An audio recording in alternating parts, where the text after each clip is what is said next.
What's up everyone and welcome back to the MMA Zone. Today, let's get started with MMA community roasts Conor McGregor for footage. With promotional work now complete for Roadhouse the movie, Conor McGregor is now back in the gym training full-time for his highly anticipated return to the octagon. While there's been no official word from the UFC on when the fight may take place, the hope among fans is that this weekend's UFC 300 card includes an announcement for the long-awaited fight. In a recent post on social media, McGregor shared several clips of himself sparring ahead of his return, sparking reactions among the MMA community, with some members of the mindset that McGregor is looking rusty after years away. Manager Ali Abdelaziz, McGregor's longtime nemesis, wrote, "I know this guy's his sparring partner, he is a mechanic." Another member of the MMA community weighed in, writing, "He looks stiff as a board. Conor used to have a bounce to his stance." McGregor's boxing-focused stance also caught the attention of another member of the MMA community, who wrote, "Permanently flat-footed." One fan wrote, "Sharp, this dude is getting slept by Chandler, no problem." Another added, "It's easy to look sharp against novice fighters." Another fan agreed, adding, "Fighting a tuna can in an octagon the size of Times Square? He's finished." After 3 years away from the sport, it sounds as though some feel as though the game has passed McGregor by, with one member of the community writing, "Conor was ahead of the game, then the game caught up while he stayed stagnant. Dude has been throwing the same combos for the last 9 years." With fight week underway for UFC 300, it'll be interesting to see if McGregor's return is finally announced. Next up, let's take a look at Paddy Pimblett breaks silence on next UFC fight. Although many fight fans hope that streaking Scouser Paddy Pimblett would return to action at UFC 300 after his win over Tony Ferguson, the baddie indicated at the time that he and his wife were expecting twins and fight fans would likely have to wait until the summer for his return. With Dana White indicating recently that the UFC plans to head back to the UK before the end of the year, Pimblett is calling his shot. In a video for his YouTube channel, he once again took aim at Renato Moicano, who he's continued to beef with leading up to Manny Moicano's UFC 300 fight with Jalen Turner.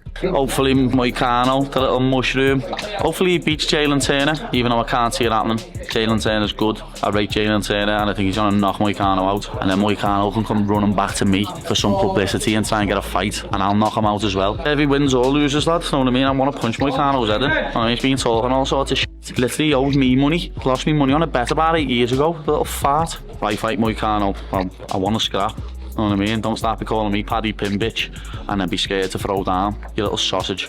As Pimblett indicated, he's hearing rumors of the card taking place in July in Manchester, which would likely play host to a bout between the two, along with a title defense for Leon Edwards, and an interim title defense for Tom Aspinall. Next, let's take a look at Tom Aspinall exposes Ciryl Gane. When Jon Jones returns to action later this year, the expectation is that he and Stipe Miocic will compete for the heavyweight title. In the meantime, this means that Tom Aspinall is looking to defend his interim heavyweight title while waiting for a chance to compete against the winner. Although Dana White has indicated that the UFC is willing to give Aspinall an interim title defense, it sounds as though the interim champ doesn't want to fight Ciryl Gane. During a recent episode of the MMA Hour, Aspinall alleged that Ciryl Gane is notorious among heavyweights for ducking top fighters.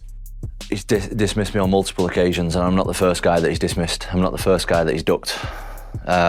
It's out there for people to see. The reason that I got the Pavlovich fight was because Ciryl didn't want it, so he ducked Pavlovich. He then ducked Curtis Blades. Curtis Blades has been on record saying that I asked for him years ago, didn't want it then. I then asked for him in Paris, they flew me over, we tried to make that fight, he didn't want it then, and we'll see what the UFC want to do.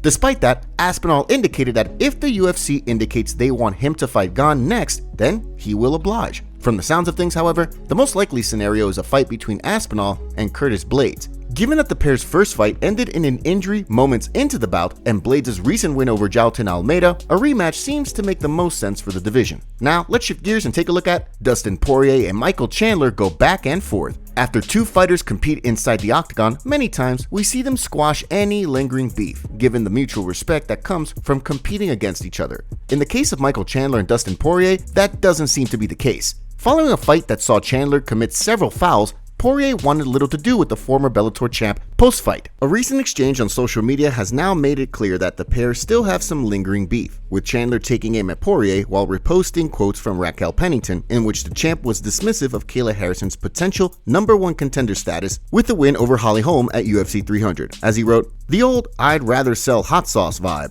Poirier then responded, writing, "Remember when I whipped your Chandler then responded to the former interim champ, writing, "He just can't help himself. Calm down, champ. Life ain't that serious. Whip my you did not, and you know it. I got caught. It happens in this game, as you well know." So far, no response yet from Poirier. However, as many were quick to point out, it was Chandler who name-dropped the diamond first, sparking the latest exchange, contrary to what Iron Mike may think. Next, let's take a look at Khamzat Chimaev sends a message to Robert Whittaker. Back in 2022, it was all love between streaking contender Khamzat Chimaev and former middleweight champion Robert Whittaker. At the time, Chimaev indicated he would like to train with the Reaper, and Whittaker indicated he was down to train together and hunt quote-unquote bad guys like the undefeated contender suggested. With the fight between the two now finalized for June, the pair are continuing to keep things respectful. In a Russian-speaking interview with Red Corner MMA, Chimaev opened up on the matchup, sending a message to the former champ. "I want to fight Whittaker. Although I like him as a person, he's a solid guy. Doesn't trash talk or cross any lines. We'll have fun at the presser. Then fight each other." As Whittaker indicated, with a win, he believes he's next in line for a crack at the title, given that should Chimaev wind up emerging victorious, he too will likely find himself next in line for a crack at the belt. Of course, with the bout scheduled for June, it sounds as though Dricus du Plessis is likely to defend his belt first, before the winner of the Chimaev-Whittaker fight gets their shot to capture UFC gold. Next, let's take a look at UFC Fight Updates. As we approach UFC 300, let's take a look at today's UFC Fight Updates, starting with a new addition to the UFC Vegas 92 card on May 19th, where Piera Rodriguez and Ariane Carnelossi will throw down in a strawweight bout that will see Rodriguez look to bounce back from the first loss of her pro career back in April. On the flip side, Carnelossi will be looking to return from a lengthy hiatus after a loss to Lupita Godinez back in May of 2022. The following month, Sumadarji and Joshua Van will throw down on June 1st in a flyweight fight at UFC 302 that will see Sumadarji look to snap a two-fight skid that recently saw him submitted by Tim Elliott in December, while on the flip side, Van will look to extend a three-fight win streak inside the octagon that most recently saw him defeat Felipe Bunez in January.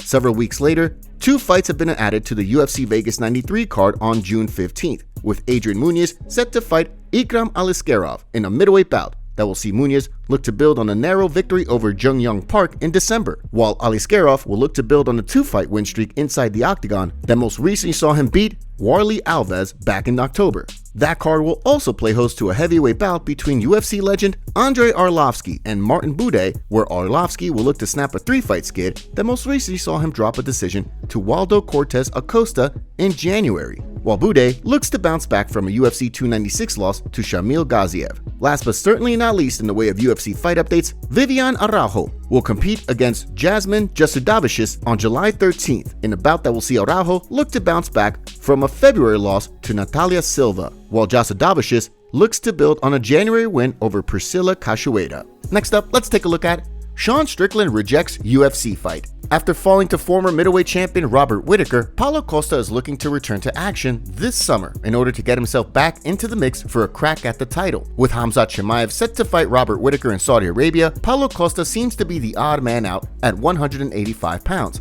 According to the former title challenger, who spoke on The Coach and the Casual, the UFC initially wanted him to fight Jared Cannonier in June. However, they ultimately ended up offering him a fight against Sean Strickland, which the former champ turned down. Great stuff. UFC suggests fight Cannonier.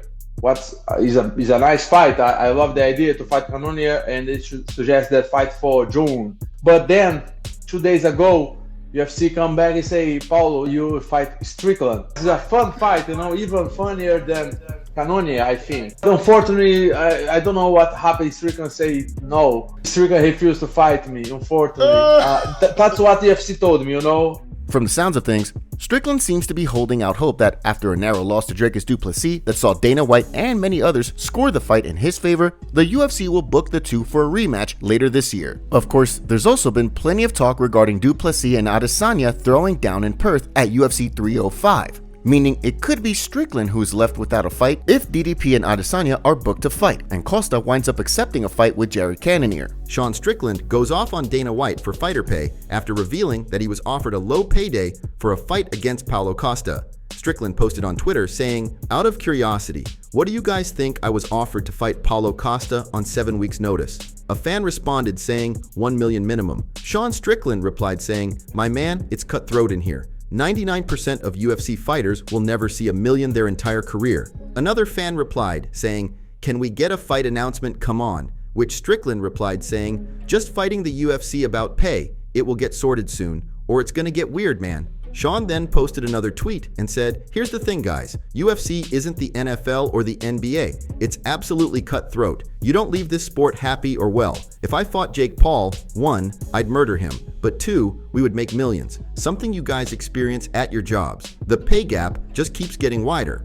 Make sure to leave a comment and you might get featured in our next video. Thanks for watching. If you enjoyed, make sure to subscribe and turn on notifications to never miss any MMA news. Check out our video from yesterday if you missed it. See you tomorrow.